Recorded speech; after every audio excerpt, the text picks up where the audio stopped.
Kasi inaakusa ni Inday, pinopolitika sila ng DSWD, hindi binibigyan ng tulong pag recommended po ng Office of the Vice President. Kasi sabi ni Inday, kalabanan niya yan.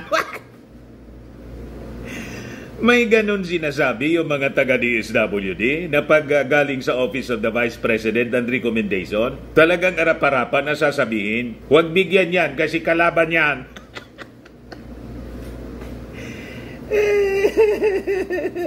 Secretary Rex Gatchalian, sinisiraan yung opisina po ninyo ni Inday. Masama yung sinasabi ni Inday na pinopolitika ninyo. Pagaling sa kanila yung recommendation, hindi ninyo tutulungan kasi sinabi daw kalaban.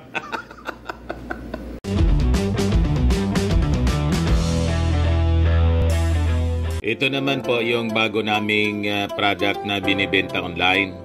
iGlow Serum, whitening po siya. Tingnan ninyo yung epekto sa aking anak na architect before and now. Yung mga inquiries po ninyo, dumiretso na lang kayo sa kanyang Facebook account, Riz Maravillas. Pumusok na naman mga kababayan si Inday. Sana niya Mr. Maravillas umusok. Sa budget hearing ng Office of the Vice President sa Senado, tinatanong lang siya tungkol sa pagkakagastusan ng kanyang proposed 2.37 billion po. Kung ano-ano na po yung pinagsasabi ni Inday. High blood kay Senator Risa Hontiveros. Kung saan-saan napunta po yung topic ni Inday. Pero maganda ito. Sabi ko nga sa inyo, mas maganda na daldal ng daldal si Inday na kung ano-ano. Kasi lalo nating nakikilala yung kanyang pagkatao. Lalo na nakakapag-isip yung ating mga mamamayang Filipino na dati boboto sana sa kanya sa 2028 elections. Ngayon, malamang milyon yung matuturn off uli. Yung nakapanood nito, i-viral po ninyong i-viral, mga Marcos loyalist, yung mga topics natin kay Inday. Malamang lalong dumaos-dos. Yung trust ratings ni Inday, matapos na mapanood mga kababayan itong Senate hearing para sa budget ni Inday for 2025, nagtatanong lang naman po si Risa Hontiveros. Wala man siyang malisya kung ano-ano na po yung pinagsasabi ni Inday. Sabi nga niyan, dito sa amin, tinamo-tamo. Pati yung pagingi ni Risa Hontiveros during the election noong panahon ng support doon sa Davao, na-mention po ni Inday.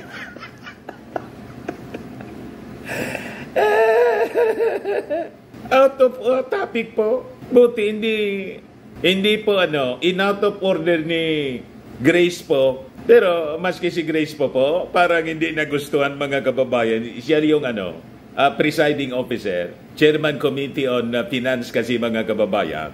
Sa Senado, tensyonado po mga kababayan yung budget hearing kanina. And I think tama yung punto ni Risa Hontiveros mga kababayan. Yung mga pinaghihingi na budget ni Inday po at mga programa na ini-implement ng Office of the Vice President tulad ng ating sinabi noong last week, duplication man lang po ng DOH, programa ng DSWD, duplication po.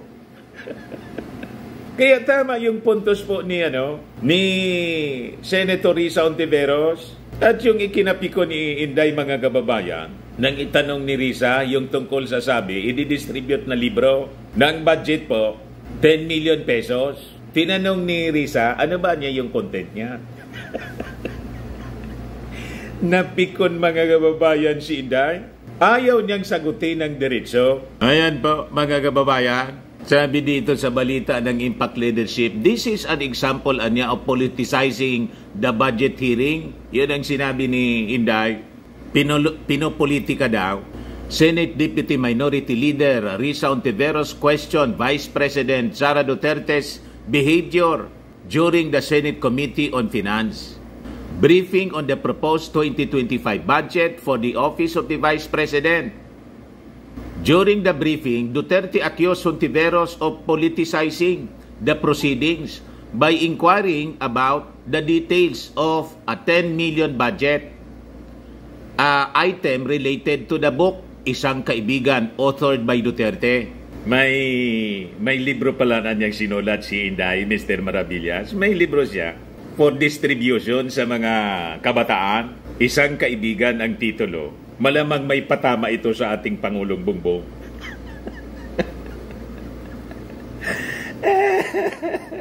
Pagkatapos yung libro, babadgetan ng 10 million galing sa taxes ng ating mamamayang Pilipino. Tama ba yun? Pampolitika nga. Bakit may ganon? Tinatanong si Inday, ano ba yung content niya? Sabi ni Inday, sagot ni Inday, magbigay na lang niya ako ng ano. Ayaw niyang ikwento. Bigyan na lang niya kita ng kopya. Nagkainitan yung dalawa po. So sabi diyan, Hontiveros sought clarification on the book's content and the number of copies the government plans to purchase and distribute. May punto naman po siya, no? Tama naman po si Risa kasi unang-una, buti kung pera lang niya yan, 10 million, pera niya, i-distribute niya, walang problema. Kaya lang, sagot ng gobyerno. Di ba? So kailangan, ano yung pakinabang ng ating mga mamamayang Pilipino, ng mga kabataan sa librong siya yung nagsulat tungkol sa kaibigan? Bakit kailangan bilhin siya ng gobyerno? Ano yung pakinabang ng ating mga kabataan? Yun naman lang ang gustong malaman po ni Risa Hontiveros. So tama naman, legit yung tanong. Naiblad po si Inday. Pero sabi ko nga, mabuti naman na ganun yung behavior niya para lalo siyang makilala ng mga mamamayang Pilipino kung qualified nga siya na tumakbo for 2028 presidential election. Di ba? So sabi diyan, Duterte claimed that Hontiveros' concern stemmed from her name being prominently featured in the book, which could potentially influence voters. However, Hontiveros, emphasized that her inquiries were straightforward and found it perplexing that such a basic question had caused significant debate. Nagtantrums ka agad po si Inday. Tinatanong lang. Kung ayaw niyang tanungin, I think hindi talaga siya bagay sa public office. Magpribado siya. Kasi masyadong bossing yung kanyang dating. Ayaw nang tinatanong. Ang gusto niya, yung mga tanong na friendly questions. Tulad ng mga kaalyado niya, galing kay Bato, galing kay Bungo. Pero yung galing kay Risa Hontiveros, allergic siyang sagutin. Nai-blood agad. Yan sabi ni Inday. This is an example niya of politicizing the budget hearing through the questions of a senator. Ang problema kasi, nakalagay yung pangalan ko doon sa libro at yung libro na yan, ibibigay namin doon sa mga bata at yung mga bata na yan, may mga magulang na boboto at yung mga pangalan at yung pangalan ko ay nagkalat doon kung saan man ibibigay yung libro. Malabo. Malayo mga kababayan, yung sagot ni Inday. Kung dito sa amin, ang tawag niyan, balagbag magsimbag. Madaling sabi, barumbada. Magsagot-sagot mga kababayan si Inday. Talagang hindi po mana sa tatay. Hindi napanlaki ng tama. Walang manners. Maayos naman yung pagtatanong ni Risa Hontiveros. Hindi niya masagot ng maayos, kundi pabalagbag, pangbarumbada po. Away agad mga kababayan yung gustong mangyari ni Inday. Kung pwede pa sa ng gigil na siguro si Inday. Eh sabi po ni Risa Hontiveros, hindi ko maintindihan yung ugali ng ating resource person. It is a simple question. Paulit-ulit na this is politicizing. Ang BP ang nabanggit ng salitang boboto o nagbanggit niya. Wala akong sinabing boboto. I'm simply asking. Malaman talaga, kahit pakinggan po ninyo, Si Inday po is putting words into the mouth of other people. Putting words, harap-harapan, naglalagay siya ng mga salita na hindi man sinasabi ng tao, hindi man sinasabi yun ni Risa. Mamaya i-play ko sa inyo yung sagutan ng dalawa. Wala mang ganun sinabi si Risa. Siya yung nagsasabi ng ganun. Kaya po, pag may narinig kayo na mga kwento ni Inday, huwag kayong maniwala. Kasi, yun imagination niya. Yung iniisip niya na duda, sinasabi niya yon at inaakusa niya doon sa kausap niya. Lalo na po sa ating Pangulong Bongbong Marcos. Kaya magduda na kayo yung mga statement sa press ko ni Inday. Malamang yung nasa isip niya lang yon. Kung sa Bicol po, tinooman man lang niya. Ano yan sa Tagalog na tinoom lang niya? Inisip lang niya yon. Tapos, yung inisip niya, yung duda niya, sa isang tao, kahit mali, hindi man totoo, hindi man iniisip, hindi man sinasabi ng kung sino, yon ang inaakusa niya. Yon ang nangyari ngayon po sa Senate hearing. Kaya sabi po ni Risa Ontiveros, hindi ko ma-imagine, we're making so much trouble, so much fuss about a 10 million item, 10 million peso item, na itinatanong ko lang, simpleng, what is the book about? At ilang kopya ang bibilhin ng gobyerno sa halagang 10 million at i-distribute? Yan man lang yung tanong, mga kababayan ni Risa Ontiveros, kung ano-ano na po yung pinagsasabi ni Inday. Wala na sa agenda, wala na sa topic. Tapos ito pa, sabi ni Inday, gusto nyo i-discuss natin yung West Philippine Sea? Vice President Sara Duterte expressed her willingness to discuss issues such as the West Philippine Sea, emphasizing that she does not pretend or sugarcoat her views. Duterte made this comment after Senator Alan Peter Cayetano highlighted the importance of being cordial during the Senate Committee on Finance briefing on the proposed 2025 budget of the Office of the Vice President. Duterte stated that while she is cordial in her dealings, particularly her approach to international diplomatic relations, she remains straightforward in her communication. I am very cordial anya when it comes to international diplomatic relations. Gusto nyo, i-discuss natin yung West Philippine Sea? Ba't hindi kasi ako plastic na tao? Wala man yun sa topic. Budgetary nga. Para sa kanyang iniinging pondo sa Office of the Vice President, napunta doon. Guilty kasi siya, mga kababayan. Kasi pagdating sa West Philippine Sea, no comment, pero hindi man yun ang topic doon. Kaya hindi man dapat yun binobrought out ni Inday sa discussion. Out of order. Pakinggan natin, mga kababayan, panoorin natin kung paano mag-tantrum si Inday. O ito po, published by by Inquirer.net, pero courtesy ng Senate of the Philippines. Live, Senate Committee on Finance. Committee on Finance, Subcommittee 8. Ayan po, panoorin natin po. Nakakatawa ito, na nakaka-high blood. Amy, but then she doesn't really. Okay, then Senator Risa is now recognized. She's just catching her breath because she came from two other obligations. One is the Commission on Appointments and another hearing. Thank you. Salamat po, Chair, at magandang hapon po sa lahat, mga kasama ko sa Senado at yung OVP family. Dalawang tanong lang po, Chair, para ngayong araw. Una po, I note that a huge chunk of the OVP's 2025 operations budget, 1.909 billion pesos, will be used for the delivery of socio-economic programs, such as one medical and burial assistance program. This supplements other healthcare programs of the government to assist indigent individuals and families.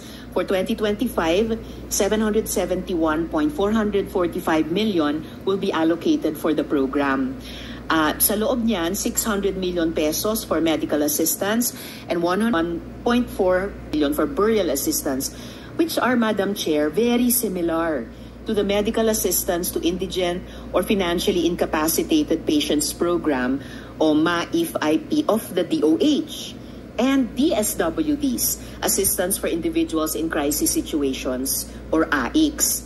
Pangalawa, disaster operations, which aims to provide relief goods duplication to lang po, areas ibig sabihin yan, not commonly reached parehas by other ng programa agencies. ng Para doon, 101.644 million pesos. And is also similar doon naman sa disaster risk management program of the DSWD. Third, relief for individuals in crisis and emergencies, o providing food boxes or food items kinopya lang ni Inday sa programa ng mga agencies po for OVP's other services. So 50 million pesos, which is also similar para magka-budget to siya. DSWD's AICS. And last, Magnegosyo Taday, livelihood assistance for those with entrepreneurial skills, 150 million pesos, which is also similar to DOLE's naman, Integrated Livelihood Program o DLIP. So, ang tanong ko po dito, Madam Chair, anong nag-lead sa OVP na mag-consider na i-launch yung ganitong programs? May ginawa bang studies para suportahan yung pagkakaroon ng ganitong programs na parallel naman sa katulad at existing programs ng iba't iba nating line agencies, Madam Chair? Yes, Madam Chair. Thank you. Noong ako po ay nangampanya, 3 lang po yung sinabi ko na plataforma. Una po, trabaho. Pangalawa po, edukasyon. At 3, mapayapang pamumuhay para sa ating mga mamamayan. Nung pumasok po kami sa Office of the Vice President, tiningnan po namin ang mga pinakamaraming requests ng ating mga kababayan. Una-una po, ang lagi po naming natatanggap na request ay medical and burial assistance. Pangalawa po ay financial assistance. Pangatlo, lagi silang humihingi ng tulong sa pagkain. At pang-apat, very recently, sa tali ng mga requests, no? Yes, sa tali ng mga requests is yung educational assistance na sinasabi ng mga kababayan natin. Sinasabi namin lagi sa kanila, libre naman yung public schools. Ngayon ay libre na rin yung higher educational institutions. Pero sinasabi nila nahihirapan kasi sila sa plete, nahihirapan sila sa pabaon ng mga bata at sa pagkain ng mga bata. Kaya meron kaming bago, ito yung educational assistance. At ang panghuli naman, lagi naming natatanggap na request galing sa ating mga kababayan ay kapag sila ay naging biktima ng disaster, whether man-made or natural disasters. So sila po ay lumalapit sa Office of the Vice President. Totoo po, merong mga ibang local government units at ibang national government agencies na ganito po ang kanilang programa. Pero po, nung ako ay umupo as a Vice President, I took an oath, and doon sa oath, I said that I will do justice to every man. So hindi po kami pwedeng humindi sa mga tao na humihingi ng tulong, lalong-lalo na ay kaparte ng gobyerno ang Office of the Vice President. Salamat, VP, Madam Chair.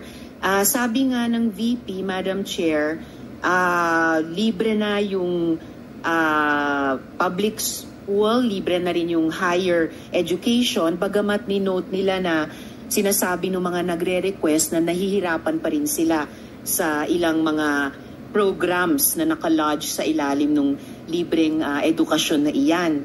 Kaya nga kinonsider nilang mag-launch ng ganitong mga katulad na programs. Iko-consider ba ng VP na i-lodge na lang yung mga budgets nitong mga programa doon na lang sa mga line agencies natin, tapos mag-request na lang ang OVP ng allocation para in sync sa priorities ng executive yan department? Ang hindi nagustuhan yata ni Inday. Hiwalay, pero magkatulad naman na programa, Madam Chair. Madam Chair, we only submit the budget and we leave it to the discretion of all the members of Congress to decide on the budget. We can only propose a budget for the Office of the Vice President. Pero magbibigay po ako ng halimbawa kung ganun po ang gagawin natin. Tulad po ng AIX ng DSWD. Kapag meron po kaming nire-refer o binibigyan ng endorsement ng AIX sa DSWD, kadalasan po nasagot sa amin ay hindi pwede dahil galing yan sa Office of the Vice President at kalaban yan. Minsan po, totoo yan na pupolitika ang assistance para sa ating mga kababayan. Kaya po, uulitin ko, ang mga tao naman kasi hindi sila tumitingin sa politika. Tumitingin lang sila na itong opisina na ito ay opisina ng gobyerno at pwede kaming humingi ng tulong doon. And so I go back to the oath that I shall do justice to every man, at kaya po kami nandito at kaya po kami merong mga ganito na mga projects sa Office of the Vice President. Kailangan siguro itanong yung kay Gatchalian pag mag-hearing sa budget ng DSWD, kasi inaakusa ni Inday, pinopolitika sila ng DSWD, hindi binibigyan ng tulong pag recommended po ng Office of the Vice President, kasi sabi ni Inday, kalaban na niya yan. May ganun sinasabi yung mga taga-DSWD na pag galing sa Office of the Vice President ng recommendation, talagang arap-arapan na sasabihin, huwag bigyan yan kasi kalaban yan.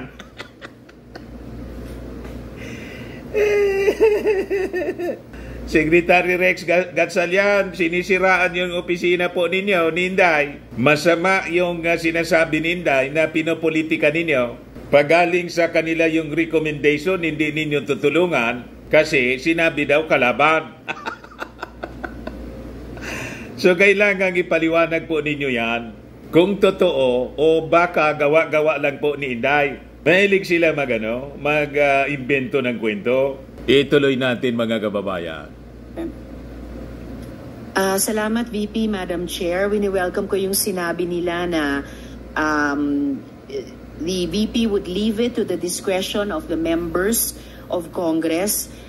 Medyo nagitla ako nung sinabing minsan pag may nire-refer ang OVP para sa AIX, ang feedback ay kalaban niyan. Dahil Madam Chair, I believe tayo sa Kongreso when we appropriate the budget, merong implicit na assumption tayo doon na pagkatapos, in the exercise of our oversight function, yung parehong level ng professionalism we demand of ourselves ay presumption of regularity, ina-expect natin sa lahat ng members ng executive, lalo na when they are working together. Kaya, gaya ng sinabi ko kanina, wini-welcome ko yung sinabi ni VP na they would leave it to the discretion of the members of Congress, and tayo naman ay hindi tayo bibitaw sa mahigpit nating pag-ensure na these programs be implemented by the appropriate agencies o kahit in collaboration with each other na naaayon talaga sa tamang standards above partisan politics. And therefore, at the proper time, Madam Chair, gagawa ako ng proper motion para i-lodge yung budgets ng mga programang ito sa line agencies na may klarong opportunity for OVP na mag-request for allocation as for other tatanggalin offices in the executive. Tatanggalin ni Risa, kaya galit si Inday. Ngayon, Madam Chair, for 2025, one of the OVP's programs, Pagbabago Campaign, 1 Million Learners Entries, involves the provision of bags to 1 million learners in remote communities while initiating tree planting activities. This gets an appropriation of 100 million pesos.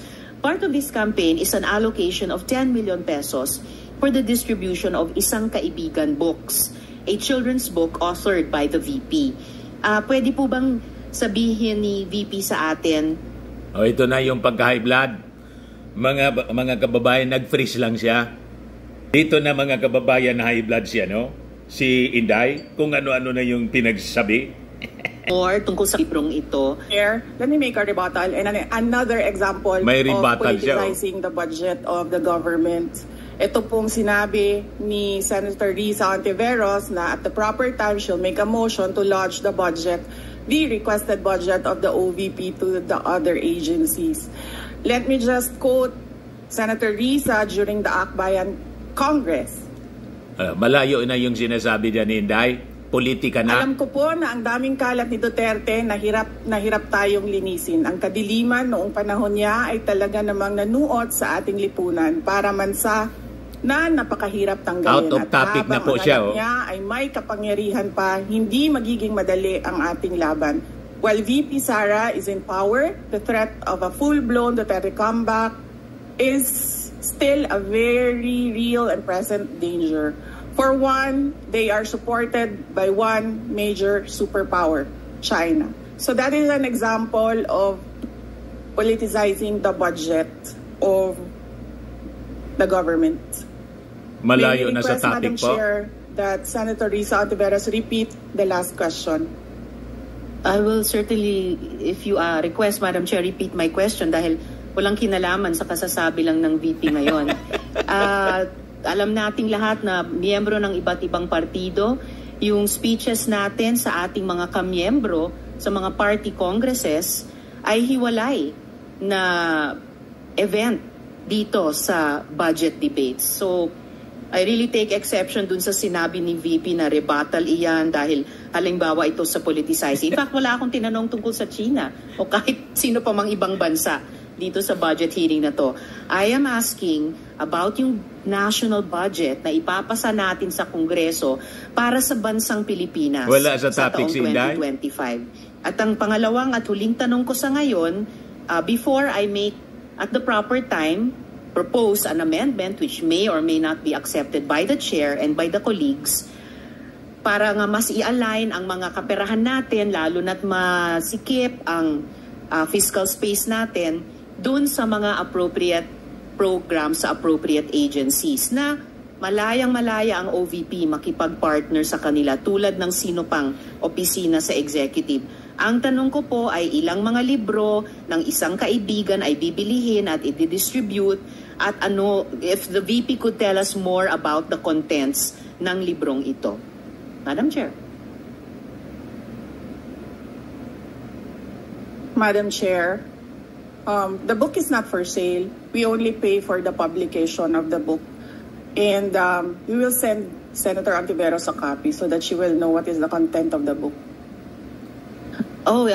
This question is not only for me, Madam Chair, para rin para sa mga kasama dito sa budget hearing.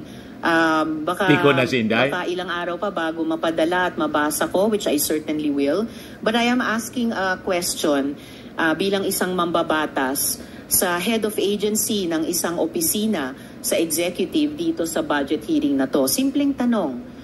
Tell us more about the book, isang kaibigan, at ilang kopya nito ang bibilihin ng gobyerno sa halagang 10 milyong piso at i-distribute sa kasama ng mga bags sa 1 million learners sa remote communities. Madam Chair. Madam Chair, this is an example of politicizing the budget hearing through the questions of the senator. Ang problema niya kasi, nakalagay yung pangalan ko doon sa libro. At yung libro na yan, ibibigay namin doon sa mga bata. At yung mga bata na yan, may mga magulang na boboto. At yung pangalan ko ay nagkalat doon sa kung saan man ibibigay yung libro. Madam Chair, we commit to send tomorrow everyone in this room a copy of the book. Madam Chair, hindi ko maintindihan yung ugali ng ating resource person. It is a simple question. Paulit-ulit na this is politicizing. Ang VP ang nagbanggit ng salitang boboto. Wala akong sinabing boboto. I'm simply asking, hindi ko ma-imagine we're making so much trouble, so much fuss about a 10 million peso item na itinatanong ko lang simpleng, what is the book about? At ilang kopya ang bibilihin ng gobyerno sa halagang 10 milyong piso at i-distribute. I don't appreciate this kind of attitude, Madam Chair. Usually, ang resource persons natin, ay nagbibigay ng parehong institutional courtesy sa legislature na ibinibigay natin sa executive. I don't appreciate this kind of attitude. Do you have Madam Chair? Yes, Madam Chair. Hindi ko rin maintindihan ang ugali ni Senator Risa Ontiveros, and I do not appreciate, ano yung sinabi niya? I do not appreciate this kind of behavior and attitude. Madam Chair, hindi naturuan ng good manners talaga. Si Senator Risa Ontiveros na senator, nakailang talo na siya. So, dalawa, Madam Chair. Okay, dalawa. Natatakot siya sa pangatlong talo niya. Out of topic na naman po. Pumunta siya sa Davao. Humingi siya ng tulong. Tinulungan siya ng isang kagawad ng Davao. Malayo sa issue? Hindi na siya sinusuportahan. Humingi siya ng tulong sa akin, thinking na hindi mananalo si President Rodrigo Duterte. Kinausap niya ako ng kinausap doon sa law office ko sa Davao City. Sabi ko sa kanya, o sige, tutulungan kita. Chinika niya ako ng chinika. Tapos umalis siya.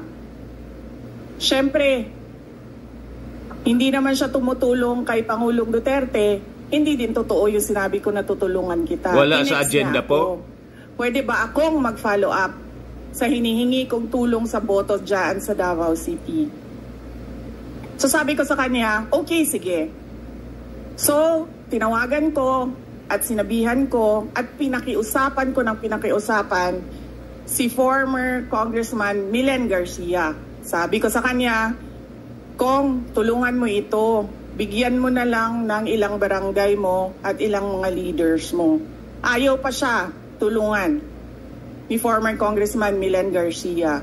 Pinakiusapan ko ulit, Kong, please tulungan mo na lang. Nanalo na siya, at nung nanalo siya, anong ginawa niya? Siya ang pinakaunang umatake kay President Rodrigo Duterte. Anong tawag sa ugaling ganito?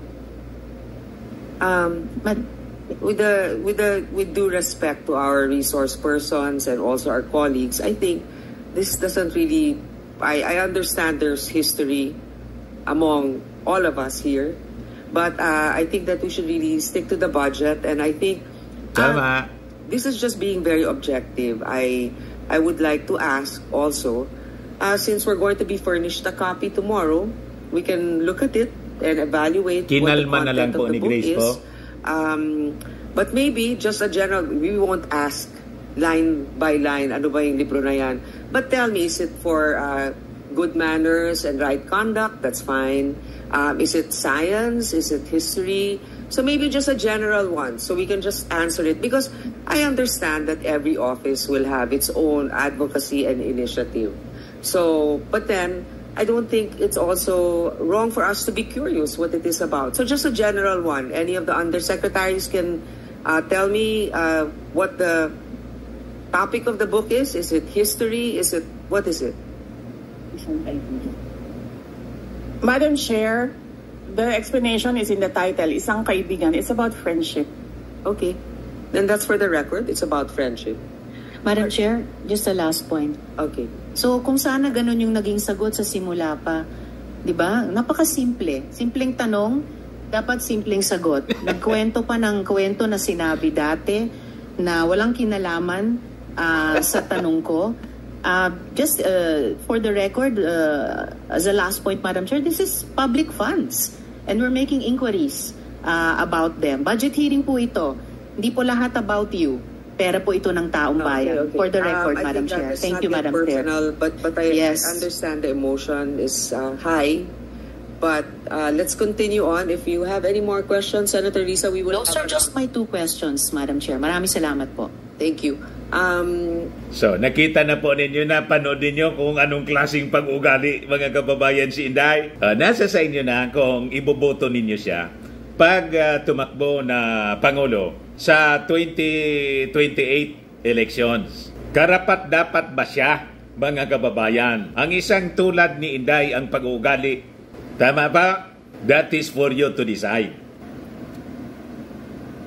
Sa mga naghanap ng malinis and spacious fitness gym, pumunta lang po kayo sa aming Colossal Fitness Gym. We also offer Grab Car Rental with our brand new 2023 model ng Toyota Innova. We also accept booking for those who are planning to travel via PAL, Cebu Pacific, and other airline companies, local and international, and bills payment for Meralco Bills, PLDT, etc. Ang Colossal Fitness Gym is located at 3rd floor, Security Bank Building, Landco Business Park, Legazpi City, Albay. For inquiries, look for Gilon Maravillas, contact number 0966-802-0949. Yan ang aming Innova. Lagi na pong matao sa amin. Pati mga foreigners po, British tourist po sila. Ito mga taga Denmark, ito international. Ito yung bagong product naming binibenta online, iGlow Serum. Whitening po siya, made in South Korea. Tingnan ninyo epekto sa aking anak na architect entrepreneur. Sa mga inquiries ninyo, dumiretso na lang kayo sa kanyang messenger, Riz Maravillas. Ito naman po, Fairmax Firming and Lifting Cream, pinapahid po sa mga pulses in affected area. Mainam po ito sa paninigas ng mga kaso-kasoan, pati mga pains. Ito naman po, Automax Radiant Serum. Sa mukha naman yung application. Anti-aging po siya. You will look 10 years younger than your age. Sa mga cancer patients naman po, baka lang gusto ninyo itong itry. Ningxia Red Mixed Fruit Drink. Hindi man po siya gamot, food supplement siya. Kaya lang gawa siya mga kababayan sa goji berry. Yung goji berry may anti-cancer properties. Sa mga inquiries ninyo, dumiretso na lang kayo sa aming messenger sa Facebook. Ayos po, ako po si Dante Maravillas. Bye-bye. God bless.